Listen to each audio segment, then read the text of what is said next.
So hello everyone, welcome back to my channel. तो आज के इस वीडियो में अपन द्रव्य निरूपण अपने पदार्थ विज्ञान का जो टॉपिक है उसको कवर करेंगे।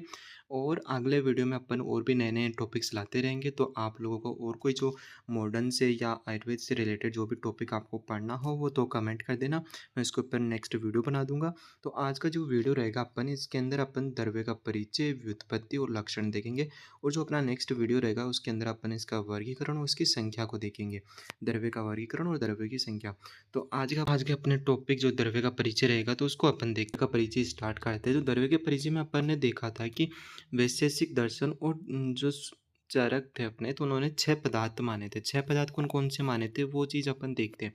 तो वैशेषिक ने जो 6 पदार्थ माने थे उनका क्रम था कि द्रव्य था, गुण था, द्रव्य गुण था, कर्म था, ठीक है, और सामान्य था, विशेष था, और लास्ट जो अपना था वो समवाय था।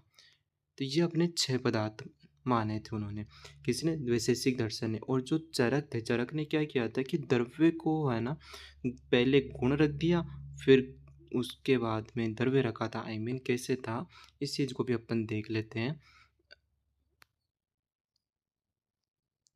ठीक है, तो अपन चरक वाला भी देख लेते हैं एक बार कर्म। कि चरक का कर्म था, उन्होंने रखा था कि सामान्य विशेष को सबसे पहले रख दिया इन्होंने। सामान्य विशेष था, उसके बाद में क्या था, इन्होंने रखा था गुण रखा, उसके बाद में द्रव्य रखा और कर्म रख दिया। और जो सबसे लास्ट में जो वैशेषिक दर्शन ने भी रखा, समवाय, समवाय को सबसे लास्ट में रखा। तो इनका कर्म यह था कि इन्होंने द्रव्य को कौन से नंबर पे रखे, द्रव्य को इन्होंने रखा था चौथे स्थान पे रखा था।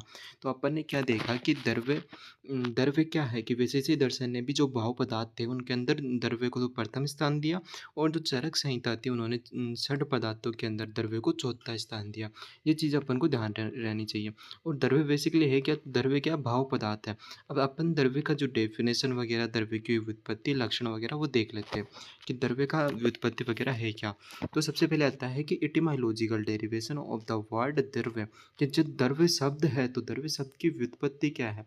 तो देखो ये टॉपिक बहुत इंपॉर्टेंट है व्युत्पत्ति वाला, क्योंकि व्युत्पत्ति वाला अपना जो संस्कृत का पेपर होता है उसके अंदर भी अपन को व्युत्पत्ति और निरुक्ति पूछते हैं शब्दों की। तो जो कुछ शब्द होते हैं, जैसे ये द्रव्य है, द्रव्य बहुत इंपॉर्टेंट शब्द है, तो इसके अपन को व्युत्पत्ति ध्यान रहनी चाहिए। तो द्रव्य शब्द की व्युत्पत्ति है कि द्रव्य शब्द ध्रुव गतो धातु के अंदर क्या होता है, यत प्रत्यय लगाकर बनता है। तो क्या है कि ध्रुव गतो धातु में यत प्रत्यय लगा दिया, द्रव्य शब्द बनता है। और इसका अर्थ क्या होता है, गति होता है। तो ये चीज़ अपन को इम्पोर्टेंट है, बहुत ज़्यादा इम्पोर्टेंट है, और ये याद भी रहनी चाहिए कि द्रव गतो धातु के अंदर यत प्रत्यय लगाने से क्या बनता है, द्रव्य शब्द बनता है। और द्रवति गच्छति परिणामम इति द्रव्यम। कि द्रव्य क्या होता है कि जो परिणाम को प्राप्त होता है उसे ही द्रव्य कहते हैं। ये इसके अपन एक टाइप से डेफिनेशन भी दे सकते हैं और इसकी व्युत्पत्ति भी है। ठीक है, तो ये क्या है, द्रवति गच्छति परिणाम इति द्रव्यम। कि जो क्या होता है, परिणाम को प्राप्त होता है, जो परिणाम को प्राप्त होता है वही क्या है, द्रव्य होता है। ठीक है, ये बेसिक्स है और ये अपन को याद रहनी चाहिए। इसके बाद में अपन नेक्स्ट देखते हैं इसकी व्युत्पत्ति। इसकी जो अगली व्युत्पत्ति दी है वो क्या है, द्रवति गच्छति संयोग विभाग आदि गुणानिति वा द्रव्यम। कि जो द्रव किसको प्राप्त होता है, संयोग विभाग गुणानिति द्रव्यम। कि जो संयोग विभाग के गुण को प्राप्त होता है वही क्या होता है, द्रव्य। तो अपन ने दो चीज़ देखी। पहली चीज़ अपन ने यहाँ पे देखी कि जो परिणाम को प्राप्त होता है वो द्रव्य कहलाता है। दूसरी अपनी ही कि जो संयोग विभाग को प्राप्त होता है वो भी क्या कहलाता है, द्रव्य ही कहलाता है। बेसिकली एक ही चीज़ है कि जो संयोग विभाग क्या है, संयोग का मतलब अपन को पता है। संयोग क्या होता है, जुड़ाव होता है। विभाग क्या होता है, अलगाव होता है किसी भी चीज़ से। तो जिसके अंदर जुड़ाव और अलगाव पाया जाएगा वो क्या होता है, द्रव्य होता है। टॉपिक है द्रव्य के लक्षण। तो द्रव्य के लक्षण को अपन देखते हैं। तो द्रव्य के लक्षण वैशेषिक दर्शन ने भी दिए हैं, चरक ने भी दिए हैं और सुश्रुत ने भी दिए। तो अपना जो सबसे इम्पोर्टेंट रहेगा वो रहेगा चरक का।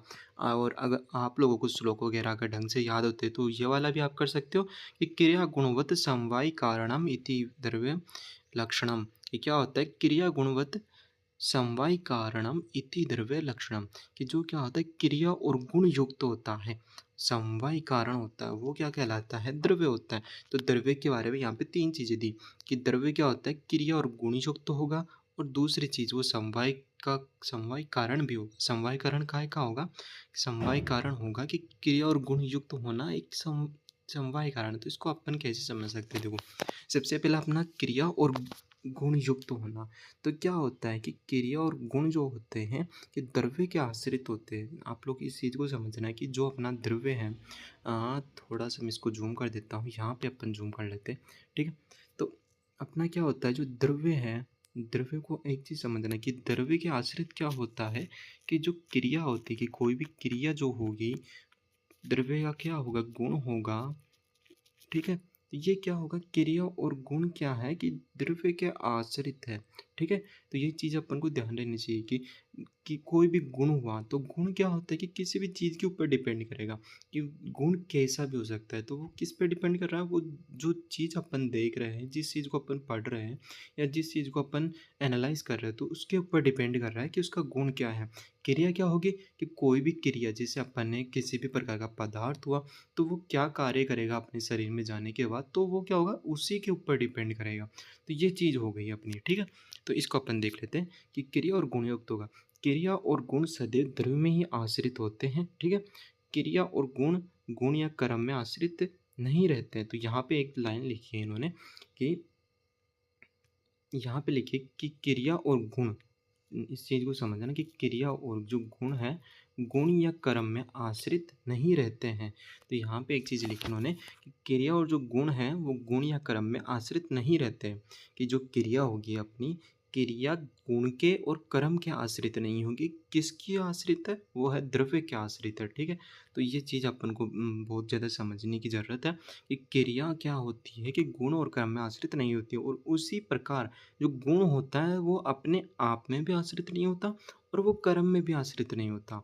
वो किसके आश्रित देखा अपन ने, वो होता है द्रव्य के आश्रित। तो ये चीज़ अपन को याद हो जानी चाहिए यहाँ से कि देखो, इस इन सब को हटा लेते हैं अपन। यहाँ से जो समझने वाली चीज़ है वो यही है कि अपना आई मीन सॉरी यार, इसको रिमूव करते हैं एक मिनट के लिए अपन, ठीक है। तो अपन यहाँ पे देख लेते हैं इस चीज़ को कि जो द्रव्य होता है, द्रव्य के आश्रित क्या क्या है। तो द्रव्य के आश्रित है क्रिया और गुण है। क्रिया और गुण क्या है, द्रव्य के आश्रित है। और इस चीज़ से रिलेटेड अपन एक और श्लोक आगे देखेंगे, तो इस चीज़ को भी अपन समझ लेंगे कि द्रव्य के आश्रित क्या है, क्रिया और गुण है। और ये और किसी के आश्रित नहीं है। बस आप तो ये चीज़ ध्यान रखो कि क्रिया और गुण किसके आश्रित है, तो वो द्रव्य के आश्रित है। और क्रिया और गुण ना तो गुण के आश्रित होती है, ना ही कर्म के आश्रित होती है। ये चीज़ अपन को ध्यान रहनी चाहिए, ठीक है। तो ये वाला अपना यहाँ हुआ कंप्लीट। और अब अपन नेक्स्ट इसका लक्षण देखते हैं, वो किसने बताया, चरक ने बताया था, ठीक है। और यहाँ पे ये समवाय कारण के बारे में बताया कि एक बार ये भी देख लेते हैं अपन। देखो यहाँ पे लिखा था ना कि क्रिया गुणवत समवाय कारणम इति द्रव्य लक्षणम, वैशेषिक दर्शन ने बताया। तो समवाय कारण क्या है कि द्रव्य को समवाय कारण कहा गया है। यहाँ गुण और कर्म का समवाय कारण ऐसा अर्थ लेना चाहिए। नित्य संबंध को समवाय संबंध कहा जाता है। उत्पन्न होने वाले गुण और कर्म जिस द्रव्य के गुण कर्म है उस द्रव्य में समवाय संबंध रखते हैं। समवाय संबंध का सीधा सीधा जो मतलब मैं बता देता हूँ, एक होता है अपना फिक्स कि इससे संबंध होगा ही होगा, तो वो क्या होगा, समवाय कारण होगा। तो क्या द्रव्य को समवाय कारण कहा गया है। यहाँ गुण और कर्म का समवाय कारण ऐसा अर्थ लेना चाहिए कि गुण और कर्म से क्या होता है, इसका समवाय संबंध होता है। तो देखो यहाँ पे क्या लिखा है कि नित्य संबंध को समवाय संबंध कहा जाता है। उत्पन्न होने वाले गुण और कर्म, ये मैं थोड़ा मिटा देता हूँ जिससे दिखे आप लोगों को। ये क्या लिखा है कि उत्पन्न होने वाले गुण और कर्म जिस द्रव्य के गुण कर्म है उस द्रव्य में समवाय संबंध रहते हैं। तो यहाँ पे लिखा है कि जिस द्रव्य का क्या होगा, गुण और कर्म होगा, वो उसी से संबंध होगा। अरे जैसे अपन देखते हैं कि कोई भी मेडिसिन है, तो उस मेडिसिन का क्या होता है, एक पर्टिकुलर एक वर्क होता है। वो अपने बॉडी में जाएगी और वो जिस टाइप से उसको वर्क करना है वो वैसे ही करेगी। वो दूसरे जो ड्रग होगी उससे नहीं करेगी। तो वैसे ही अपन देखते हैं कि एक जो द्रव्य का होता है उसका एक फिक्स वर्क होता है। तो उसी चीज़ को बोला है कि समवाय संबंध होगा, उसका एक फिक्स क्या होगा, वर्क होगा, ठीक है। तो इस चीज़ के बाद में अपन नेक्स्ट देखते हैं जो चरक ने दिया है, ये बहुत इंपॉर्टेंट है। ये चरक वाला बहुत बहुत इंपॉर्टेंट है। ये अपन को पूछते क्योंकि चरक सूत्र एक के अंदर ही दिया, यत्र आश्रित कर्म गुणा कारणम समवायित यत् तत् द्रव्यम। कि कर्म और गुण जिससे आश्रित होते हैं, कि कर्म और गुण भी किस में आश्रित होते हैं, तो द्रव्य के। द्रव्य के आश्रित होते हैं कि द्रव्य समवाय संबंध जिससे होगा उसी से आश्रित होंगे, ठीक है। यहाँ पे लिखा है जो का मतलब द्रव्य, द्रव्य और गुण का कर्म का जो समवाय कारण हो उससे ही द्रव्य कहते हैं। कि क्या होगा कि जिसका समवाय कारण हो, किसका समवाय, गुण और कर्म किसका समवाय कारण है, तो वह द्रव्य का, तो उसी क्या कहते हैं, द्रव्य कहते हैं। बस यहाँ पे ये चीज़ लिखे, यत्र आश्रित कर्म गुणा। ये क्या होता है कि यत्र आश्रित कर्म गुण, ये कर्म और जो गुण होते हैं वो क्या होते हैं, आश्रित होते हैं। कारणम समवाय यत तद द्रव्यम, ठीक है। तो इसमें क्या दिया है अपन को,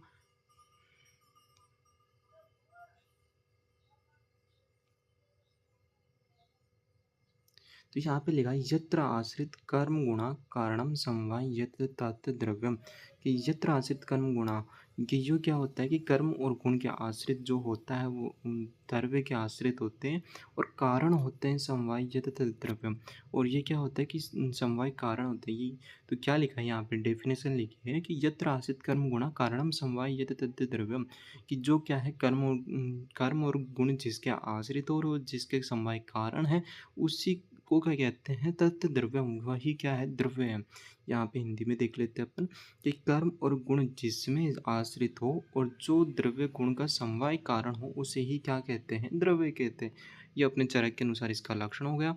और यहाँ पे ये देखो, यत्र आश्रित कर्म गुणा, यत्र आश्रित कर्म गुणा से यहाँ तात्पर्य है कि जिस कर्म और गुण समवेत हो, समवेत का मतलब एक उसका संबंध हो, द्रव्य में गुण और कर्म समवाय संबंध से आश्रित रहते हैं। समवेत का मतलब यहाँ पे हो गया आश्रित, ठीक है। थोड़ा गलत हो गया था, इसको कर लेते करेक्ट कि क्या हो गया, कर्म और गुण जिसमें आश्रित होते हैं, किस में आश्रित होते हैं, वो आश्रित होते हैं द्रव्य में।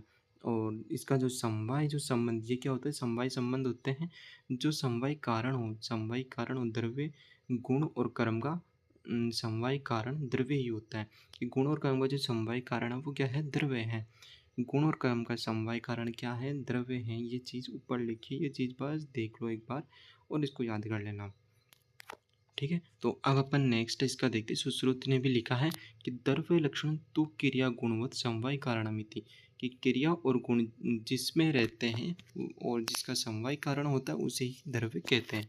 और भावप्रकाश ने भी लिखा है, भावप्रकाश का भी अच्छा है। इन्होंने लिखा है रस आदि नाम पंचानाम भूतानाम यद आश्रयभूतम तद द्रव्यम। कि जो रस आदि, रस गुण वीर्य विपाक कर्म, ये क्या होता है, ये अपना द्रव्य गुण जो सेकंड प्रूफ का जो सब्जेक्ट है उससे संबंधित है। कि रस आदि नाम पंचानाम, कि जो पंच रस जो होता है अपना, कि रस गुण वीर्य विपाक, ये याद कर सकते हो कि पंच रस कौन कौन से बताए, तो पंच रस बताए हैं, रस बताया है, गुण बताया है, वीर्य बताया है, विपाक बताया है और कर्म बताया है। का जो आश्रय है उसे द्रव्य कहते हैं। कि द्रव्य रस गुण वीर्य विपाक कर्म, ये क्या होते हैं कि द्रव्य के आश्रित होते हैं, तो उसे ही क्या कहते हैं, द्रव्य कहते हैं, ठीक है। और अपना जो द्रव्य का वर्गीकरण रहेगा वो अपन नेक्स्ट वीडियो में देखेंगे। आज का वीडियो अपन यहीं तक रखते हैं। तो इसमें अगर आप लोगों को कुछ समझ में नहीं आया या कोई चीज़ वापस बतानी हो तो वो कमेंट कर देना, मैं नेक्स्ट वीडियो में उसको पहले ही कवर कर लूँगा। पहले नहीं तो जो जो भी नेक्स्ट वीडियो रहेगा जिसमें आप कमेंट करोगे उसके अगले वाले वीडियो में मैं उसको कवर करने की कोशिश करूँगा, ठीक है। तो आज का वीडियो यहीं तक, सी यू, टाटा बाय बाय।